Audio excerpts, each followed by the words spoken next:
Hello and welcome to this Innovation Enterprise webinar in association with Decision Lens. I'm delighted to introduce you to Jonathan Allen, who is Vice President of Professional Services at Decision Lens. He'll be doing the Managing an Innovation Portfolio webinar today. This webinar is being recorded, and those of you who have registered will get access to that recording within 3 working days. If you have any questions at any point during the session, feel free to type them into the chat box that you can see on the right-hand side of your screen. Over to you, Jonathan. Thank you, Jennifer, and hello, everyone. Glad to be with you. As Jennifer mentioned, I lead our Client Services Analytics Division for Decision Lens, and I thought maybe to begin, I would just give you a little bit of background on Decision Lens. Decision Lens provides an end-to-end software solution and a business process for identifying and prioritizing and allocating resources for projects or investments. And so our goal as a company is to really enable and empower and help organizations through their R&D process, business process, or other type of process where they're doing a prioritization of projects that can bring value to their organization, whether that's through revenue or other types of value. So just a quick intro on what I hope to cover and talk about today, and then we can jump right in. I think we all know that innovation is the lifeblood of an organization, and that R&D has a crucial role to play in the future success of our organization. So, together we could cite example after example of companies who were broken by an ineffective R&D portfolio, or on the other hand, companies who were saved or became market leaders because of an effective R&D portfolio. So today, I'd really like to explain how we understand that portfolio selection process takes place. You gather ideas, you prioritize and select them, and you allocate resources to them. And during the process, you're doing some sort of analysis and making trade-offs, and hopefully you're learning as you go along. So many of you are living and breathing that process, or you have colleagues who are leading that process. And one of the things that we'll talk about today and go over is that the software that you have or the technology that you can bring in really helps to enable and automate that process. I've spent the last number of years helping organizations to make that process easier and better and more efficient and faster. And so we'll be talking about that today. As Jennifer mentioned, I look forward to some questions throughout as well, and I hope that this will give you an opportunity to kind of self-assess where your organization is in terms of the portfolio process that you're dealing with and how mature it is, and to maybe jot down a couple of ideas or thoughts that you can take from this webcast that could be helpful and that you could implement right away. One of the remarkable things that has happened here, especially in the last couple of years, and that I'll emphasize today, is that technology can now significantly improve any component of that business process that we're talking about. And in a very short amount of time, we've found that we can take an organization from any level of maturity and enable them to significantly improve their portfolio selection process.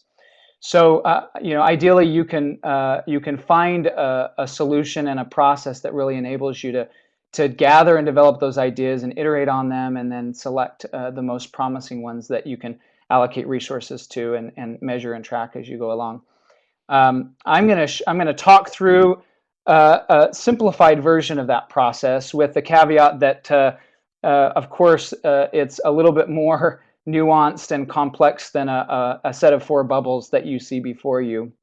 But as in all models, this will help us to really kind of gain some understanding and thinking around what we're talking about when we talk about R&D portfolio selection, and then we'll share a case study, if you will, and talk about each of the components of this process. So let's look at this for just a moment. You have software and systems and data that play a role here in this process. And at the beginning of the front end of innovation, so to speak. You have the goal of identifying a set of ideas. You need to bring those ideas in. You need a flood of those because you know that it's a numbers and a quality game in terms of the quality of those ideas. And then you need to prioritize those and define a framework and a selection strategy for prioritizing and selecting those best ideas. A lot of organizations that have a good portfolio prioritization process have found that to be very useful and successful, but it doesn't end there. And as you may know, that there's an allocation component to this, where you might have a great set of priorities, but if you haven't figured out the right way to allocate resources around those and then execute those, then that makes it less ideal. And that's what that analysis and scenario planning really gets at, is to be able to analyze and understand and make trade-offs about the right set of scenarios that could take place. And then finally, you want to get smarter and smarter in your portfolio process as you go along. And that includes a set of tracking, some metrics, being able to measure some results. And again, a theme that we'll talk about today is how can you create a more and more intelligent portfolio as you're going through the process, so that the things that you learned a couple of years ago will not only bear fruit on the ideas that are coming through that pipeline, but also give you a sense for what are the characteristics of winning ideas and products. And that's what that tracking and measuring results is going to be all about.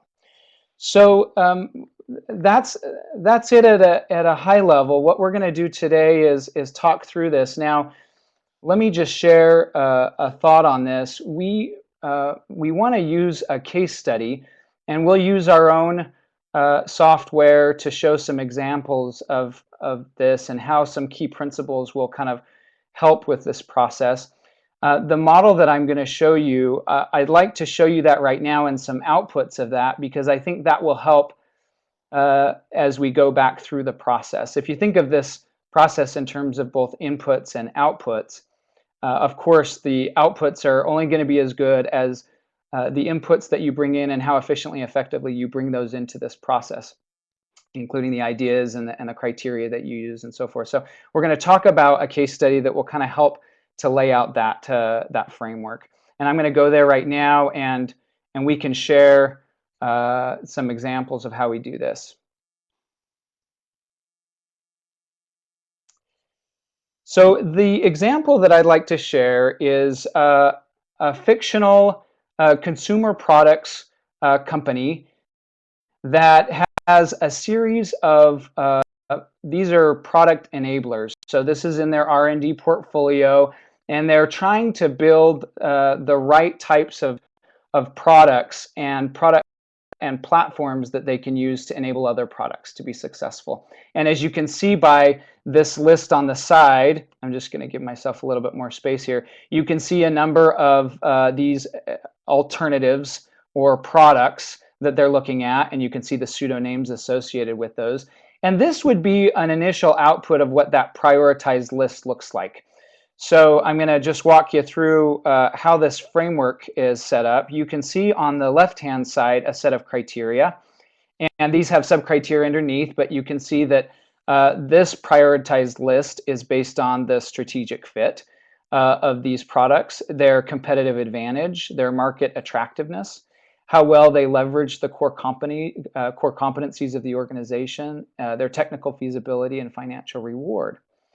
And as you look at this, you can see the corresponding colors that can show you the estimated or expected value associated with these products as they're tied to those criteria. So for example, Mercury is your highest prioritized product and does well on essentially all of these areas as assessed by both data and also some expert opinion that we'll talk about. And you can see the list going down. One of the first things that you probably are very aware of if you're leading a portfolio like this is that this is a good starting point, but it certainly doesn't get you all the way there in terms of ready to fund what products you're going to move forward in the pipeline or go ahead and fund.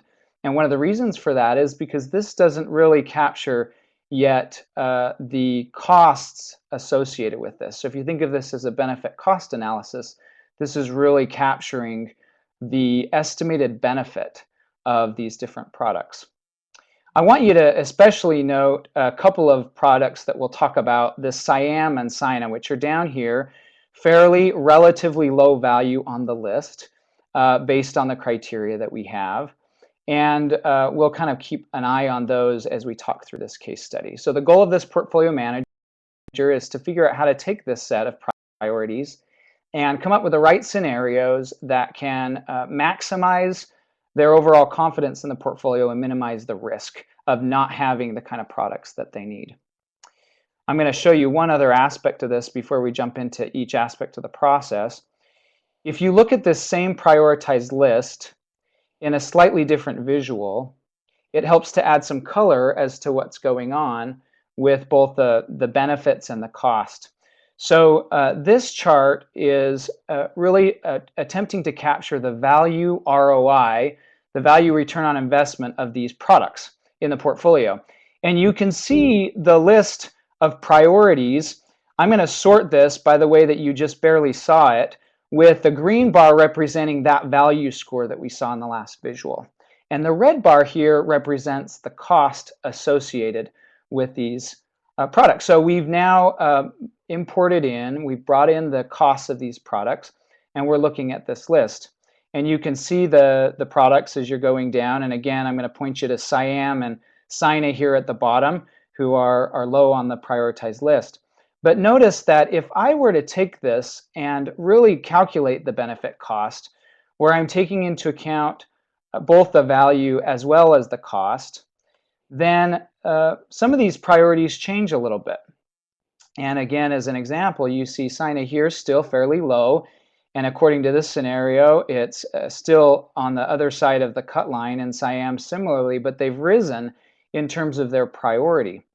And so one of the things that we're starting to layer in here is that we can do analytics on these priorities and really understand visually what our portfolio looks like, and look at it from different dimensions and understand it in a more meaningful way so that we can make educated decisions around this.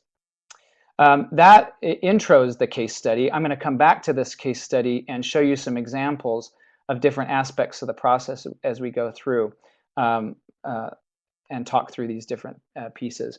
One other point that I'll mention as we're kind of talking through this is that as you're thinking about this, none of this, the technology should be designed to make those decisions for leaders or executives. And I would highly caution against anyone thinking that the technology, the data can be put in a black box and then come out and give you the answer.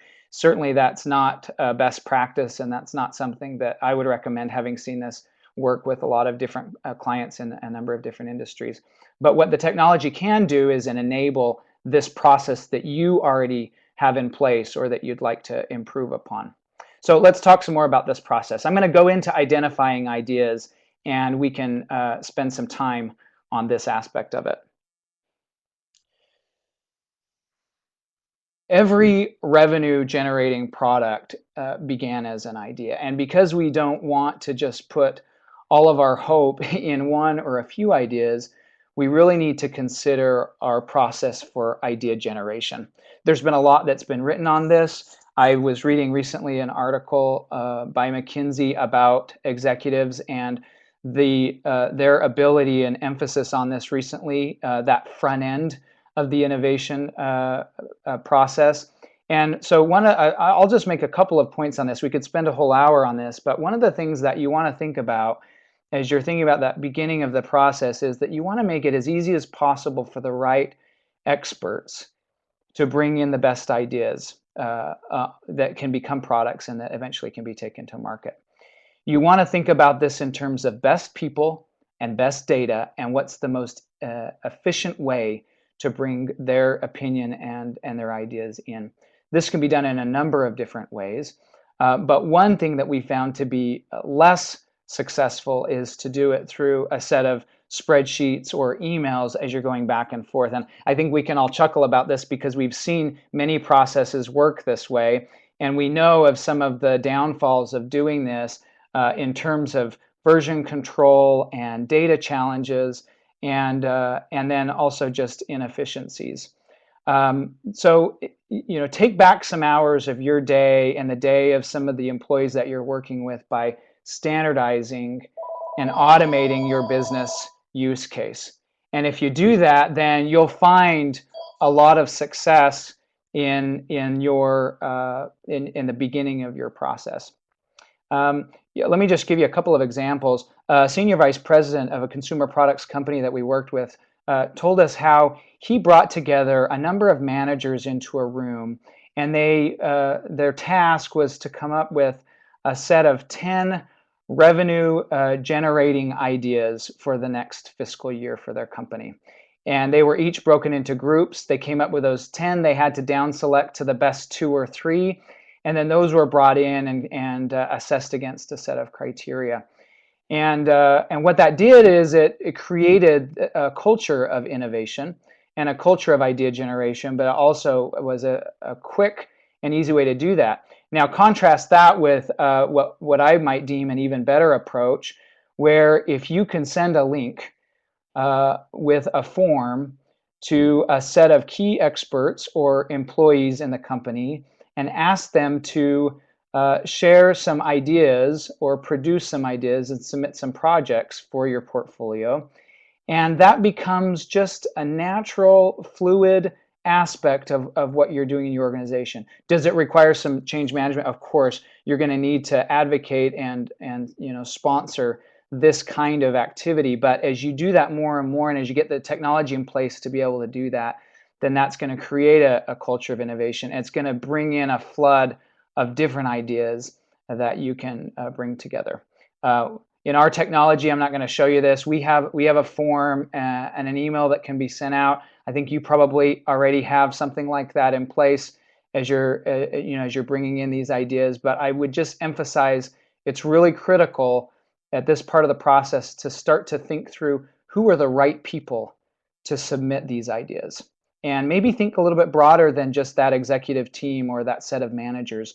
There may be a great idea for a future product that's game-changing for your organization, and it may come from a lower-level employee in your company that has a handle on certain aspects of a technology or a platform. So just some thoughts on that first aspect of it. Let's move to the next one.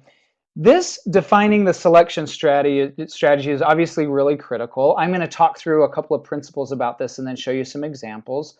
As I mentioned before, you want to consider both data and expert opinion in the selection criteria. Now, a note on criteria. We highly recommend a criteria-based approach as you're thinking about prioritizing your portfolio. And I think the vast majority of you probably already have some set of criteria, whether implicit or explicit, in place to be able to assess your projects and then determine the most important ones. But the way that you frame up those criteria is going to be really important. I'm going to show an example of that in a minute. I would also suggest that you put some rigor behind quantifying the importance of those criteria. And then finally, what you want to start to do, even at this stage of the process, is you want to start to uncover some insight into the traits of winning ideas, these ideas, of course, becoming projects and ultimately products, and also losing ones. And of course, as we start to understand those traits and the characteristics of those products, then we can much better come up with not only a better set of criteria in the future, but also a better portfolio. So let me just give you an example of how that might look. I'm going to go back in the same case study to the set of criteria that came up, that were come up with. And the first thing I'll do is just show you where you have your set of products in place, and we've gathered already some data around those. We've categorized those in terms of their innovation type, their innovation area, some metrics around what their market size might be, and then the geographic region. And the reason why I bring this piece up is because one of the key questions for this executive team was, how do we make sure we allocate our resources in the right way geographically in different markets across the globe. So we'll come back to that. Now that I've shown you the set of products that we're looking at that came through that idea generation process, now I want to show you this set of criteria. And as you look at this, you can see that it's broken down into criteria at the high level and then sub-criteria around this. And what I would highly recommend is that you really think carefully about this, because this will really set the foundation for the kind of data that you bring in. A healthy exercise is to take this criteria that you've developed, develop that, by the way, with a small team, a core team of individuals that you deem as experts. It might be your core team with help from a couple of either other executives or colleagues that you're working with. And then to ask yourself the question, who are the right people and what is the right data to bring in to really provide an indication for these criteria? And some of that data may be qualitative in nature, and other aspects of that data may be quantitative in nature. And the way that we can represent this is by a set of scales. So not only are we going to define the criteria, but we're going to put together a set of scales that help us to evaluate the products using this criteria. This is a qualitative scale that talks about enabling the geographic expansion and whether that product is really geared towards multiple regions and globally, or whether it's really focused in a single country. Obviously, the idea here is that the expansiveness of the product is going to give it more value overall in its comparison to others. But you're also going to have different types of numeric scales. So for example, you might want to bring in some data around ENPV and look at that, or the internal rate of return. And all of these scales, at least in this technology, are normalized on a 0 to 1 scale so that we can compare apples to apples and really derive the relative value of these different products. One other thing related to this part of the process that I mentioned earlier is not only do you want to understand the criteria, but you need to know what the relative importance of these criteria are. And you can do this in a couple of different ways. I'll show you two that that have proven to be really successful in the organizations that I've worked with. One of those is by actually taking these criteria and then comparing them head to head. So we're asking two questions as we're going through. Business strategic fit, is it more important than product competitive advantage? And if so, how much more important is that as an overall driver in the portfolio? Let me show you how this is done. I'm going to go to this portfolios list. Imagine you bring in a set of executives into the room, and you want them to weigh in, excuse me, on your criteria. So you've got these two criteria. You're going to bring them together, and you're going to have them weigh in on this. Now, you might send them the link, have them go through this survey ahead of time, and then you can come together and discuss it. But however you decide to do it, what you want them to assess and discuss is what matters to us in this portfolio. And not to talk about the products themselves, because that gets them into the weeds and talking about their favorite pet product or project, but it really focuses in on the criteria-based approach that we talked about earlier.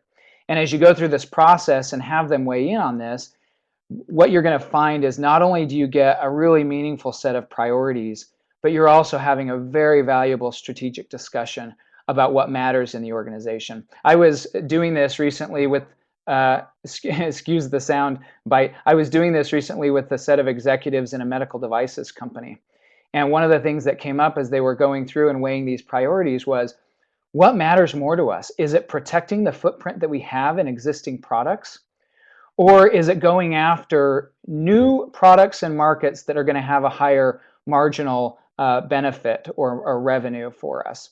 And that was a very meaningful discussion that they were able to have as they were going through this process. Now, you don't have to do it this way. A lot of companies have such a culture that they wouldn't want to spend the time getting people together and doing it like this. And so the way that you could do it instead is by simply direct weighting what these criteria might be and establishing what those weights are. The only thing I would suggest as you do that and coming up with those weights is that you make sure you have the buy-in and understanding of the executive sponsors that are going to be involved in this portfolio. because if you do the weights and then you come all the way through the process and get the data in, then you come back around and they have a challenge with those, then it creates some tension potentially. But even then, there's a lot of different ways to deal with that. And one of those is to have a sensitivity tool that will allow you to say, if we change these weights around, like business strategic fit, suppose that we said that was more important in the overall scenario, how does that change our set of priorities? And then to be able to do that what if analysis is going to allow you the flexibility to try and create the right kinds of scenarios that you may need to do for better decision making.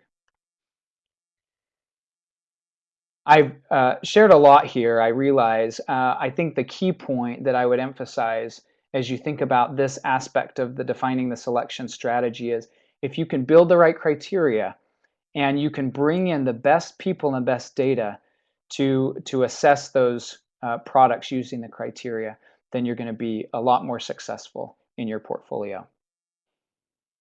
Okay, let's go to the next part of the process, and that is around the analysis and scenario planning. So we all know that it's one thing to have a set of priorities, prioritize products, and yet it's another thing to really focus in and get down to the right set of products that we're going to move forward in our pipeline. And especially this applies if you're thinking about a stage gate model or a model that's a little bit more fluid. You know, one of the things that we've been learning recently over the last year or two is that the best companies in this process are the ones that don't just have an annual prioritization cycle, although that's a great start, or even a semi-annual one, but on at least a quarterly basis, and even better, on a more fluid, dynamic, real-time basis. They've set up a process where they're bringing in the ideas and generating those continually, and then ranking and prioritizing those ideas against the set of criteria, and checking in on those, and then producing and moving forward the right kinds of ideas that should be prepared for the market. Analytics is critical in being able to do that. And this idea of analysis and scenario planning is going to significantly improve the portfolio that you have in place if you've got a set of priorities already. So let's talk about a couple of principles here. One is to really understand the optimal allocation of resources. It goes back to that piece on resources we talked about earlier. The next piece is to really take a scenario-based approach and explore this from a data-driven perspective and really understand on what the trade-offs are. And then finally, it's really important to keep in mind that change is inevitable, that there will be shifts, there will be budget cuts. I know I don't need to say this because we're all familiar with some of the dynamics associated with this. And there are new players and new priorities. There are new executives that come in and not only change certain priorities, but want to change different aspects of the process. So as we can build in as much flexibility as possible and create a dynamic set of technology and process together, then we're going to be a lot more successful in creating a sustainable business process. Let me show you some examples of how the analytics and the scenario planning might work with the use case that we've provided. So I'm back to this set of priorities, and of course I'm fast forwarding a little bit. What's happened here is we've brought in data and we've brought in experts to assess each of these products, and so now you're seeing that prioritized list. Again, I'm going to move you forward to this VROI chart that shows the benefit cost associated with those. And to the first point about allocating the right resources to this, I'm going to show you how that allocation might be done. We recommend keeping separate the overall value of the product and the cost associated with those. But obviously the cost is going to be really critical as you're thinking through this. So so you can see here that you have a set of cost estimates for each of the products. And you've come up with those cost estimates, and you could have this over a number of periods. This is just a simple example that's showing one period and one specific budget pool. But if you had different pools for example, that represent geographic regions and they each have their own bucket of money, then you might have multiple pools here. And you would want to be able to see how these products are going to do and which ones need to be prioritized with the resource constraints that you have. Notice in this example, you've got a budget ceiling of 258 million, and you've got requests at the bottom here of 386 million. So obviously we're in a situation where we have a resource constrained environment. We can't fund all of the products that we want to. And so now we need to figure out which ones, based on our priorities, are going to be most important. Now, what you could do is you could just go down that list of priorities and fund until you run out of money. And we've seen a lot of organizations do that. The challenge, of course, is that you're really not taking into account other important factors like cost and other things. So what this does initially is it gives you the chance to take the value per dollar associated with the products and give that to you as a starting point. I'm going to show you a couple of visuals about how that might look. And this is the first simple one. This creates an optimized budget scenario as a recommendation of projects that you would fund based on the value and the dollar associated with those. And then, of course, you can see the products that you would not fund based on that as well. And notice SINA again and SIAM are here, and they're below the cut line, both in terms of their value, but also in terms of the cost associated with them. They just simply don't measure up in terms of the estimated value of these products compared to other ones. But if we start to dig a little bit deeper, we're going to see some different insights that are going to be useful in doing this. And that's what we want to do, is we want to start to build some scenarios around this. So I'm going to take a bubble chart, and I'm going to create this bubble chart as we're speaking to take a look at some aspects of this. So one thing I'm going to do is I'm going to create on one axis a value, and I'm going to focus in on the market attractiveness of these products. And then I want to look at another dimension, and in this case, I'm going to look at a specific metric. So this isn't a differentiating criteria, but this is taking into account what the expected revenue, total revenue, might be associated with it. And then finally, on the size of the bubble, what I want to do is focus in on what the cost of these products might be. So now you're starting to see a little bit of a scheme on what this looks like. And then what I want to do as a final piece is, again, because regions are really important to us, I'm going to really focus in on color coding these by region. Now that I've set up this bubble chart, I can start to gain some insight about certain projects that may have been on the lower end of the list, but still may have some value. I'm going to click on these two because, of course, I know what they are, and they're the SINA and SIAM. And then I'm going to compare that to a couple of others like Mad Hatter. And one of the things that you're seeing then, so is the y-axis is showing the overall revenue estimated of these, and then in the x-axis you're seeing the market attractiveness and the cost or the size. Now what's interesting about this schematic, this visual, is that even though SINA and SIAM were lower on the list previously, in terms of their potential to generate revenue for the organization, they actually do quite well. Of course, they're not in our upper, high upper right quadrant, but they are in this middle of the road, and it may be worth us looking at and understanding a little bit better, especially when compared to something like Mad Hatter, which is a project that overall had a better value score and maybe about a similar cost, but in fact wasn't necessarily good in terms of the revenue generation. So I find that interesting, and if I'm a portfolio leader, one of the things that I'm going to look at is say, what if we force funded those two, and we focused on funding those as because we feel like we want to make those more prominent set of our priorities, and also because we want to focus on the Asia Pacific region, which is where they are. Now, if I go back to my VROI chart, and you can kind of look down through the list, what you can see what I've done here is that orange bubble shows me what the funding is, and I funded these, and it also shows me which projects do not get funded as a result. So Mad Hatter came off of the list, and the Blade Runner projects also came off of the list. The point that I'm trying to make here is that as we start to build different scenarios based on the needs of the organization, in this case, really focusing in on revenue generation and Asia Pacific as a region, then we can start to understand better trade-offs. And I'm going to take you one step further and show you how we can visualize those. So I'm going to take these two scenarios that we've created. One is a scenario that was our initial optimized budget. And the second is one where we wanted to fund those two projects, and because they're focused in on the Asia Pacific region, we want to fund more projects there, and because we know that their revenue generation is going to be higher, at least presumably it's going to be higher based on the data that we have. And now I want to really compare those two projects. So this visual gives me my overall portfolio value score, but what I want to show you is a technique that we've really learned to be really useful, and that is really focusing in on the margin. You can see you've got all of the projects here.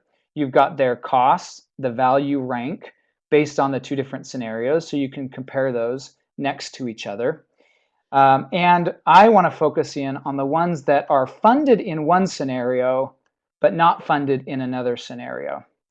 So if you take a look at it this way, you can see it really boils us down to these 4 different projects. I had already highlighted them. Of course, I knew that these were the ones that may be in our what we call our margin or our trade space. And the reason why I'm focusing here is because we all know that different projects at the top of the list are very likely to be funded. But where we really want to focus in on is the margin. And thinking about the trade-offs of these different projects. So let me show you. I'm going to take these two, and I'm going to do a trade-off analysis of these. And I want to really go back to the criteria and understand better what are the benefits and attributes of these. Now, I've just focused on SINA and SIAM as a starting point. I'll bring in others, but you can see these are our high-level criteria. And this radar diagram is showing that if the bar is further out on the list, then that is a better value score. So you can see in green, SINA leverages core competencies really well. And if we want to focus on a strategy that is continuing the footprint of existing competencies that we have, we really ought to consider funding SINA. However, if we're thinking about technical feasibility and the overall financial reward, as well as the business strategy, SIAM might be a better fit for us in doing that. And I might take this a step further and say, actually, I want to add in Mad Hatter because I know that's not in Asia Pacific, but I may want to see the difference between this and the others. Mad Hatter's in the dark green.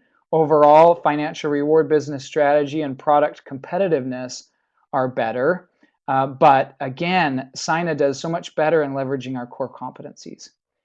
Here is a critical point in a discussion with an executive, because now you're giving them the data and the visuals that they need to be able to ask themselves, okay, what do we want to do as a company? Is our strategy to focus in on our footprint, or to really expand and take some risk and move into new markets and areas that we think will be better? And of course, the answer may be both.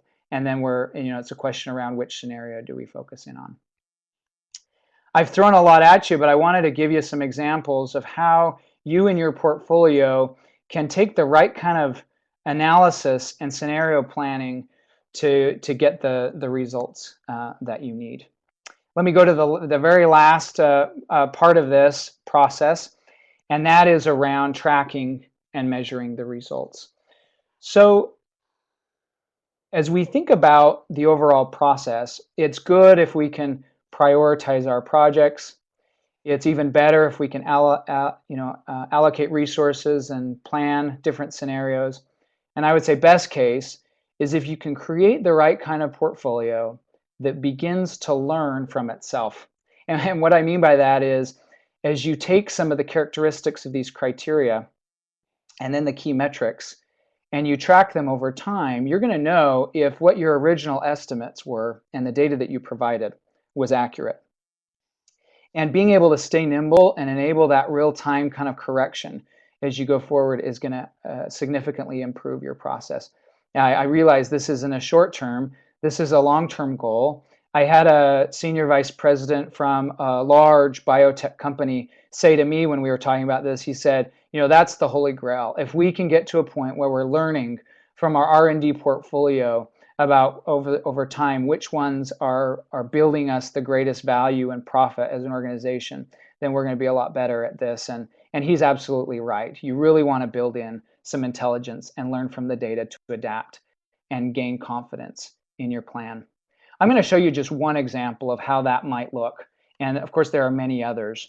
But going back again to our scenario here, I'm going to X out of the scenario plan that we built, and I'm going to just focus on an example of some of these metrics. So this metric, or this set of metrics, is really just focusing on that incremental revenue over time. So what we've done is we've brought in some data that helps us to calculate what the expected revenue is of each of these projects, and then aggregate those together under the different scenarios and project those over the course of 3 years. You can see, I'm just going to hover over 2015. Obviously, we're building it, so we don't expect any revenue. As you get into 2016, in this scenario, you're building more revenue and so forth until 2018. So it's a short timeline. The data is just illustrative in nature, but you can start to see how this looks. Now, if I look at this, going back to that question, strategic question that I have is, what should I focus more on Asia Pacific and those projects in Asia Pacific? Then I can do a comparison here. I've got this base optimized budget scenario in place, and now I'm going to compare that to the APAC scenario that I'm looking at. And what this is showing is that initially you may not have the kind of revenue generation that you're hoping with Asia Pacific. But as you get into the later years, starting in 2018, you're going to have a better revenue generation under this scenario. Now, to be clear, this includes all of the products, not just Asia Pacific. But you can see what that delta is from the earlier one, where in this case, it's now over 100 million. And I can go down and drill in and look at the difference over this and see the cumulative of 205 million revenue generated over this selected portfolio of funded projects. So going back to being able to track over time, of course, these are estimates, and we're trying to make the best estimates that we can. But what if you had this data and it was in a technology that you had captured as a system of record? And then, of course, over time, as these projects did get funded, you could track what those actual funding actuals were, and then you could compare those. Now, I realize many of you are probably already in that boat, and you've got that data and you're tracking that. And if that's the case, then all the better. But what this is allowing you to do is to get more and more intelligent about your portfolio and about the characteristics of the winning projects in your portfolio over time. So again, that kind of ability to track metrics and to look at things over time, and especially if you can do it in a fluid, dynamic way, is going to give you the kind of results that will allow you to have a really robust and effective portfolio. Just in conclusion, we've talked about a lot of things. I've gone through each of the components of this portfolio process. And again, I think that technology, especially in the last couple of years, has really created a means for building an effective portfolio that can be dynamic, that can be standard, cloud-based, allow you to bring in the right kind of data and show you the visuals that you need for the process that you already have. It can make things easier, better, faster, and will enable a better culture of innovation in the R&D process that you're working through. So, my hope would be that you can immediately take some of these tips and implement them into your own process. And if you can catch also a vision of how you could improve your portfolio selection process over time, I think that could be an extremely valuable aspect for you and your colleagues as you're building the right kind of project selection process in your R&D portfolio. So I'm going to go ahead and stop there and see if we have any questions, but I really appreciate the chance chance to have been able to go over this with you. I'll turn it back over to you, Jennifer. Thanks very much, Jonathan. That's great. We have had a few questions come in. First one, if we already have our list of ideas or even our set of criteria in a spreadsheet, can we import those directly in and just use the analytics portion? Yeah, absolutely. And I think that's probably the more common way of doing things is you just bring those criteria in. We realize, and I've seen this again and again, the process is already there. You probably have that process in place, and you're probably using a criteria-based approach. So then it's just a matter of bringing that in and automating it and making it more standardized so that you can get the right kind of visuals that you need. Brilliant. Another question is, how large a set of participants or ideas can the system handle? So that's a great question. This particular system can handle, so let's talk about participants for a second. We can have as contributors any number of participants that you need to have in there. And I would say that the more important question is, what's the right number from a project?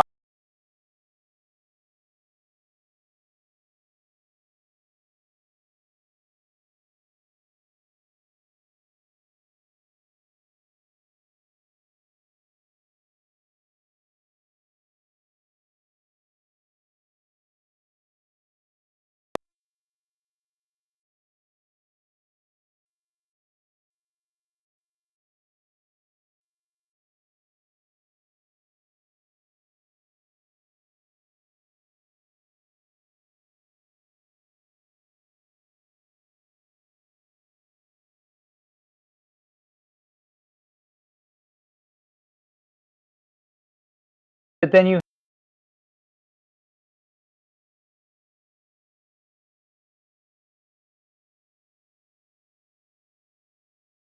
have